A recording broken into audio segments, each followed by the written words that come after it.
l'étape de Contador, à la barre à Montes, on le sait. Le vainqueur de Paris-Nice, c'est un vrai grimpeur. C'est sans doute le plus beau grimpeur du Tour de France. Primoz Roglic remporte son 4e grand tour de sa carrière. Après avoir remporté 3 Voltas consécutives, il vient s'imposer sur le Giro 2023 devant Geraint Thomas, João Almeida au bout d'une course qui nous a laissé sur les fesses. On s'est totalement fait chier et je pense que Piche, tu penses pareil. Comment vas-tu? Ça va Colby et toi, la forme? Ça va, hein, mais ouais, vraiment, on vient de passer 3 semaines d'un grand tour et j'ai l'impression qu'on a eu un tour de Catalogne en fait, donc ça m'énerve un peu. Ouais, en vrai tout s'est joué sur le dernier chrono, tout simplement.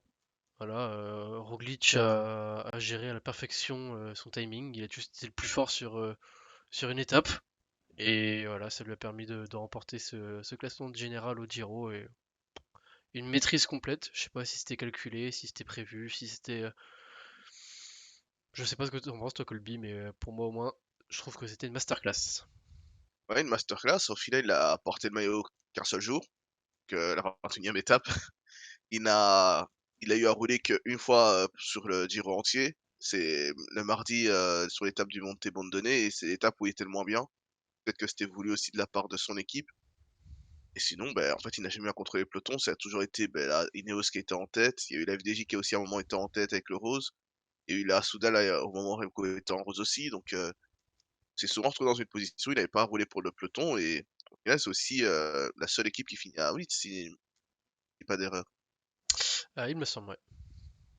Que on avait dit que la Jumbo arrivait avec une équipe C, et moi je disais que c'était une équipe assez faible, parce qu'on voit qu'il y a Glog, Hessman, c'est des nouvelles recrues qui étaient encore en U23 l'année passée, qui là sont directement alignés. Au final, l'équipe a été assez solide, il y a eu ses points positifs et ses points négatifs, mais quand on regarde dans l'ensemble par rapport à l'opposition, Jumbo était la meilleure équipe aussi. Il y a eu la Ineos, certes, qui met 3 mecs dans le top 10, et ça c'est une performance de haut Mais niveau. quel est l'intérêt au final? Tu peux me Mais dire quel est concrètement l'intérêt? pourquoi Ineos a pas tenté de faire une étape de zinzin, ou de faire rouler ou faire attaquer des deux plus, ou à Rensman qui était loin mais pas loin en même temps en général, et de faire simplement soit rouler Jumbo ou soit faire sortir Roglic de sa réserve. Ouais, je me posais la même question. Peut-être qu'ils avaient pas prévu que Geraint Thomas en fait soit en rose tout simplement. Ils s'attendaient peut-être à ce que Remco soit là et que du coup il y ait vraiment cette bataille Roglic-Remco. Et du coup là ils puissent envoyer des pions à gauche à droite. Ils se sont retrouvés dans une position, ils ont dû contrôler le peloton avec Puccio et Ben Swift. Et puis après il y avait que les 3 mecs du top 10 qui étaient là. Donc non seulement c'était compliqué pour eux de gérer tout ça. Et en plus de ça on le voyait bien que quand Swift lâchait, mais que de plus on prenait pas directement le relais en fait. Il y avait souvent des autres équipes qui commençaient à rouler. On a vu la UAE lancer sur le Monte Bondone. On a vu la Jumbo rouler aussi avec Dennis, Omen, Kuss, même Hessman et Bowman. Mais sinon, ouais, la Ineos, ça, tactiquement, c'est un peu fait prendre par les événements et je pense que l'abandon de Tao en est aussi pour beaucoup. Sûrement, ouais, ça doit jouer. Mais aussi, est-ce que tu penses peut-être que Geraint Thomas aura ou a beaucoup de regrets? Peut-être là dans les médias, il a toujours déclaré ouais, je préfère être battu de cette manière plutôt que de 3 ou 4 secondes. Mais est-ce que tu penses pas qu'il va avoir plutôt énormément de regrets de ne pas avoir été plus offensif? Peut-être qu'il a été plus fort sur ce Giro, mais qu'au final, bah, sur une étape où il a un coup de moins bien, sur une fin de troisième semaine, il se fait battre là-dessus au final. Moi, je pense en tout cas, il peut avoir beaucoup de regrets de ne pas avoir tenté plus. Parce qu'au final, il a vu une seule fois Roglic en difficulté, mais c'est parce que pour le coup, là c'était les derniers kilomètres d'une très grosse étape. Et ça se trouve, il aurait pu lâcher sur d'autres étapes de montagne, mais ça on le saura jamais. Peut-être pour moi, voilà, à cause de son manque d'offensivité. Ouais, c'est vrai. Je pense qu'il est quand même déjà très content de finir deuxième à 15 secondes de Roglic parce que c'est Roglic, la dernière fois qu'il l'a vraiment affronté, c'était en 2018 sur le tour que Geraint Thomas gagne justement. Sinon, depuis, bah, Geraint Thomas, vu qu'il joue aucun classement général sur une semaine, on n'a jamais vraiment une comparaison de niveau. Alors que Almeida, par exemple, qui a une minute de Roglic, c'est normal, c'est ce qu'on a vu toute l'année, plus ou moins, sur les cols.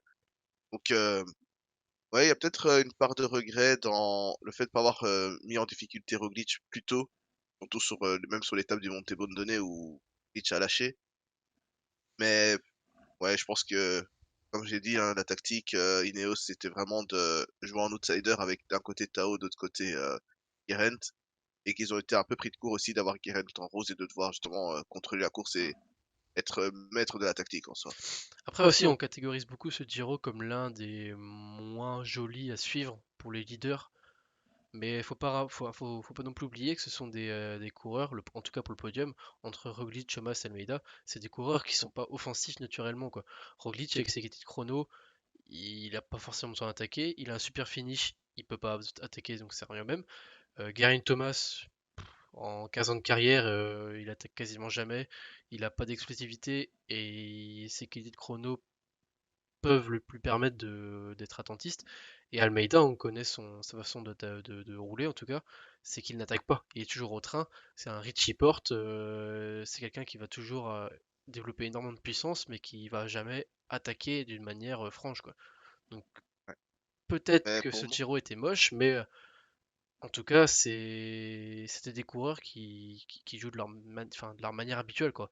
même si ce Giro nous a laissé sur notre faim, il faut quand même préciser que c'est le Giro où les échappés sont allés au bout. C'est la première course pour le tour de la saison où des échappés vont au bout et la chance a souri à beaucoup d'audacieux et je pense que c'est un peu notre point positif de ce Giro. Ouais, tu l'as dit, c'est vrai qu'il y a énormément eu d'étapes qui sont arrivées au bout. Je crois que c'est simplement un record sur un grand tour depuis beaucoup d'années. C'est, au moins, ça nous a permis de découvrir des coureurs qu'on n'avait pas l'habitude de voir. Je pense notamment à un David Ebaïs, un Benelli, même si on le voyait à un très bon niveau. Déjà là, il a pu vraiment prouver que ça pouvait être un bon finisseur aussi. Un Nico Dens, un Rubio, il y a tellement de coureurs. J'ai même plus en tête tous les coureurs qui se sont imposés en solitaire, mais il y a énormément de coureurs en tout cas, qui ont pu avoir une magnifique ligne à leur palmarès, et c'est plutôt sympa. Moi j'aime bien en tout cas. Ouais, et il y a aussi eu les victoires françaises avec Paré Peintre. Bon, il y a eu les 2e places de Pinot, mais on a découvert aussi beaucoup de Français. Un Thomas Champion qui a été incroyable et très surprenant, Prix de la Fouga, qui remporte d'ailleurs c'est ce ça, classement. il la Fouga. Derek Jeet en a parlé, hein, il a fait 2e de tous les classements. Et je pense que ça va le marquer aussi ce Giro, c'est sa première, mais quand tu fais 2e du Chicamel alors que t'as pas fait un sprint massif, que tu fais 2e du Maillot de la Montagne, que tu fais 2e de 4 étapes, que tu fais 2e du classement de la Fouga, et que tu finis 22e au général aussi, ça c'est quelque chose, tu vois.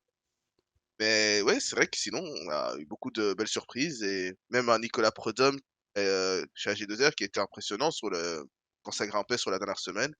C'est en fait, ouais, c'est ça. Les leaders ont fait en sorte de mettre en lumière tous les outsiders, tous les équipiers, tous les mecs de l'ombre de toutes les équipes. Et juste pour ça, ben, ouais. Enfin, bon, je pense pas qu'on va être de là à dire que ça devrait être comme ça tout le temps. On préfère quand même avoir plus de spectacles chez les leaders que dans l'échappée. Mais c'était quand même sympa de découvrir tous ces coureurs, surtout que c'est beaucoup de néo-pros, c'est une nouvelle génération de cyclistes qui arrive et c'est des noms qu'on connaît pas spécialement.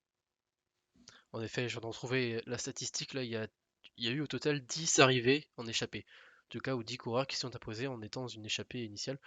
C'est beaucoup, sachant qu'il y a eu 3 chronos. 3 chronos, La dernière étape qui est pour les sprinters, et c'est un défilé de mode, hein. Voilà, on va pas se le cacher, les dernières étapes c'est toujours comme ça.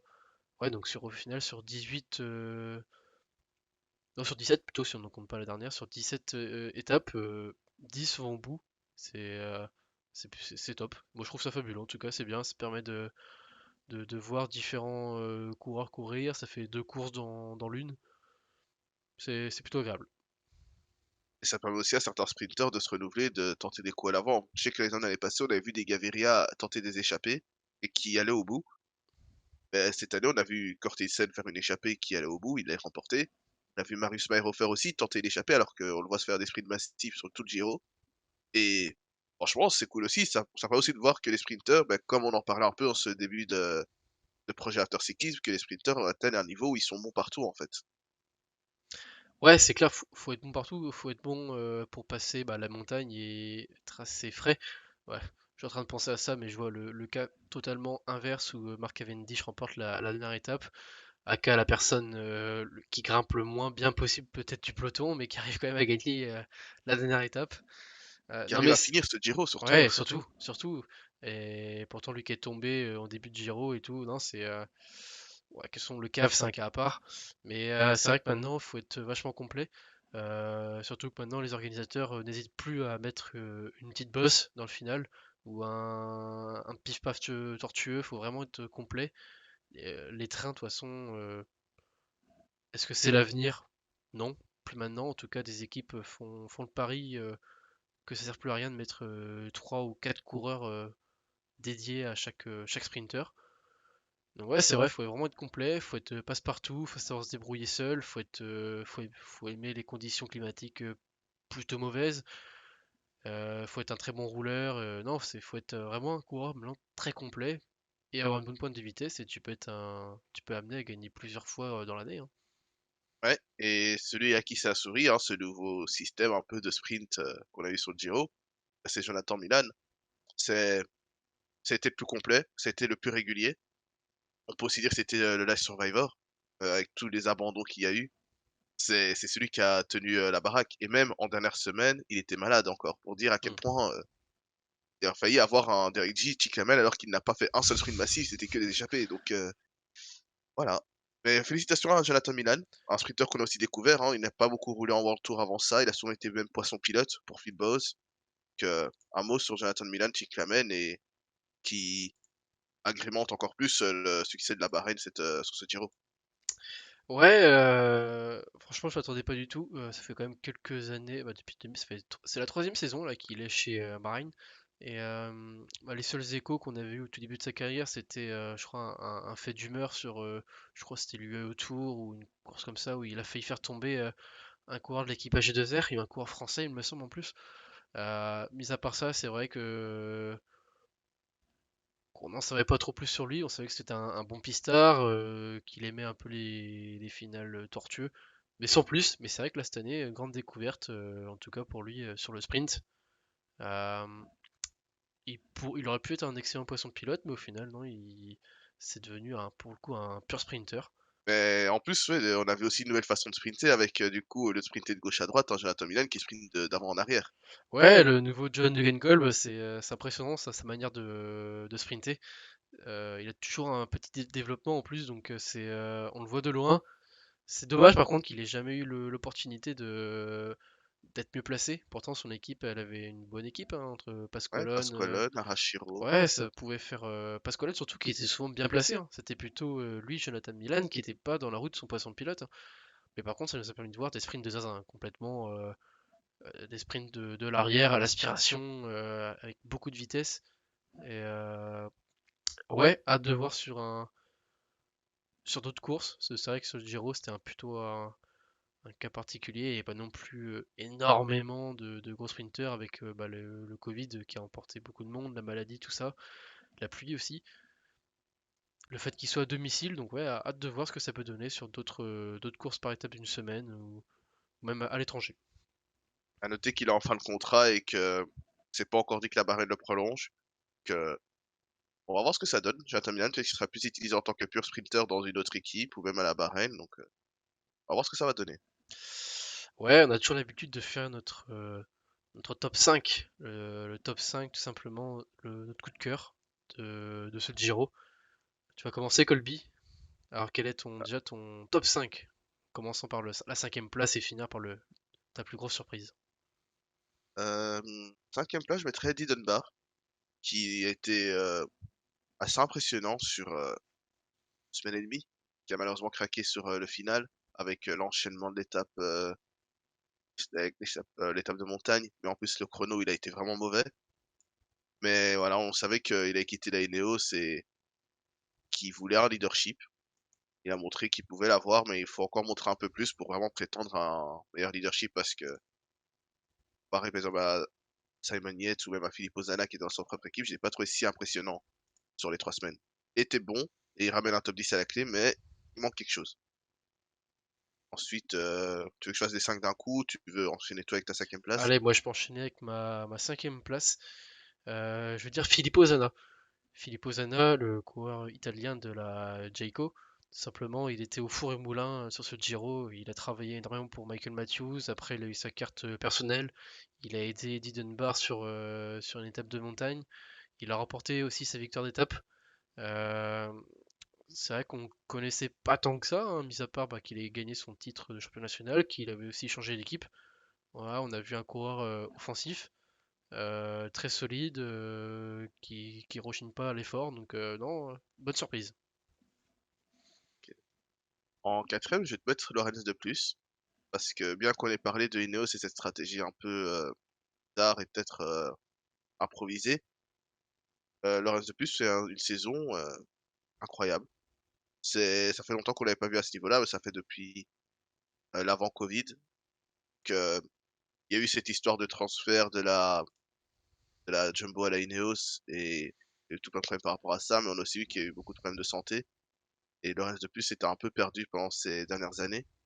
Et là, cette saison, il est très très complet, très solide. Ça a commencé avec le Tour des Alpes où il a été très bon.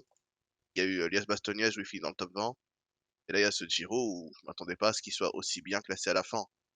Il y a eu toutes ces chutes, ces abandons, mais avant ça, il était déjà dans le top 15 et je m'attendais pas à ce qu'il tienne en fait ce top 15.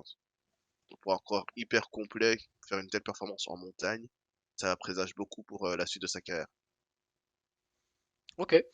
Moi, je vais enchaîner du coup avec ma quatrième position et je vais dire Andreas Leknesud. Il a été 4 ou 5 jours en rose. 5 jours. Je pensais pas qu'il allait tenir son top 10. Il a toujours été placé aux avant-postes. C'est pas un coureur qui se plaçait à l'arrière et qui a subi la course. Non, il était toujours dans les bons coups et voilà, il a plutôt bien géré son affaire et top 10 mérité. En troisième position, je vais te mettre Michel Esman, qui est équipier de Roglic à la Jumbo. C'est sa première saison pro. Il a été appelé un peu casse-pipe comme tout le monde parce qu'il y a eu trop de blessés, trop de cas Covid, tout ça. Là, le boulot qu'il fait est impressionnant, je trouve. C'est souvent été lui le dernier homme sur les premières semaines. Et quand la montagne s'est intensifiée, il a été relégué à un rang un peu inférieur. Mais son travail dans l'ensemble a été incroyable. Il finit 33e pour un premier grand tour. Euh, il sort pas non plus de nulle part. L'année passée, il a porté les jaunes sur le Tour de l'Avenir avant que la grande montée arrive et que Hütte tape tout le monde. Donc on connaît ses qualités, mais je m'attendais pas à le voir aussi vite amené sur la grande scène en fait. Allez, en troisième position, moi je vais dire Nico Dens. Enfin, Nico Dens, simplement, c'est le gros coup de cœur, hein. Lui qui a été formé chez H2R il y a maintenant plus de 10 ans. Il a dû passer 4 ou 5 années dans l'équipe H2R aussi. Euh, non, voilà, deux victoires d'étape, il a joué avec les couilles de tout le monde. Ouais, franchement, ouais, il pue la course, tout simplement. Voilà, il est offensif. Dès qu'il y a un coup à jouer, il le joue à 100% et généralement ça va au bout. Euh, pensais que d'habitude, il pêche un peu toujours dans le final d'une course. Quand il faut finir le travail, il a toujours un peu de mal. Quand il est dans une échappée, il manque toujours un petit truc où il se fait battre par plus rapide. Voilà, là cette année au Giro, 2 fois il l'emporte au sprint. Tout simplement, bien joué à lui. Ouais. En deuxième position, ben, ça va toujours être pour moi dans l'équipe Jayco, mais t'en as parlé, c'est Zana. Parce que je pense que quand on faisait la vidéo, on parlait de peu tous les coureurs. Je t'avais dit qu'il venait avec des ambitions de leadership. En tout cas, il les avait réclamées à un moment, au moment d'arriver sur ce Giro. Ben, honnêtement, j'ai vu un Zana tout à fait différent, qui était en abnégation totale pour ses leaders, que ce soit pour Matthews, que ce soit pour Eddie Dunbar. Et au final, il est récompensé par une victoire d'étape en échappée. Il fait également une troisième place, je pense, sur l'étape de Belili, qui remporte. Mais tu sens que non seulement il a fait le travail pour ses leaders, et après, en récompense, il pouvait aller en échapper limite. Et c'était incroyable, c'était vraiment beau à voir. Enfin, champion d'Italie qui s'impose en Italie, de toute façon, c'est toujours beau. C'est Et là, ça. Dzeko nous a Mm. pondu un beau maillot en plus. Donc, voilà, Hosanna en deuxième. Et pour moi, en deuxième position, l'idole, Thibaut Pinot. Ah non, franchement, jusqu'à la fin, c'est toujours. Enfin, moi en tout cas, je me suis demandé s'il allait vraiment réussir à tenir son maillot à poids ou son top 7 à l'époque, quand il a été à la fin de l'étape 18, où il fait deuxième, il était septième au général. Ouais, c'était un peu compliqué. Il n'est pas sa victoire d'étape, il était mal placé. Et au final, bah voilà, même s'il n'a pas la victoire d'étape, il a son top 5 au général. Il s'est prouvé à lui-même aussi qu'il était bah, tout simplement à la place où il voulait être. Il voulait prouver qu'il était toujours encore à un niveau correct et Non, franchement, top. On l'a vu offensif, et je pense que s'il avait été moins offensif, par exemple, comme un Danilo Caruso, lui qui se jouait que sur le général et qui termine pas loin du tout de lui au général, Pino, moi je trouve ça top. Lidl pour moi en deuxième position. Ouais, c'est vrai que Pino, bon, pour des raisons évidentes, avec cette étape 13 où il était un peu agressif avec les autres coureurs, je pouvais pas le mettre dans le top 5, bien que son Giro était peu d'émotions, que ce soit positive ou négative. Et en première, bah, je vais mettre Derek G, simplement parce que pour toute son œuvre en fait. C'est, j'en ai déjà parlé, hein, mais toutes les deuxième places qu'il fait, et même cette maturité qu'il avait dans les échappées, de pouvoir lire la course comme il fallait, de pouvoir attaquer au bon moment, savoir qu'on était moins bon et pouvoir anticiper, enfin, il a un peu roulé comme un coureur de jeu vidéo en fait, simplement. C'est le coureur que tu as envie de créer quand tu Mm. joues à un jeu vidéo, quoi. Comme un cadet, on Donc, va dire. non, mais c'est ça, il Ça était mal attaque, c'est embarqué. offensif, c'est complet. Ah, c'est ça, et il a tout fait, même les chronos étaient pas mauvais. Enfin, bon, il y avait le leader Pozzo Vivo qui était là de base, et c'est totalement légitime, c'est Pozzo. Et cet abandon, et limite, avec la perf de Drake, je me dis, pourquoi pas, la prochaine fois, tenter un classement général pour lui, bien que il soit dévoué à être. Enfin, il a des qualités incroyables en échappée.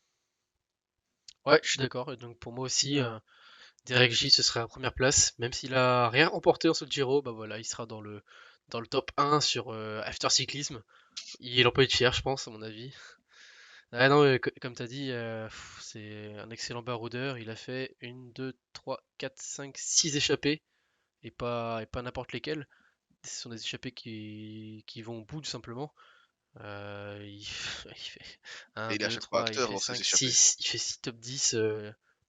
Il fait même 6 top 5, tout simplement.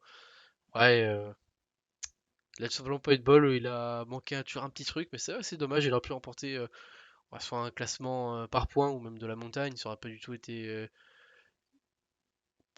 Ouais, non, franchement, il manque un petit truc.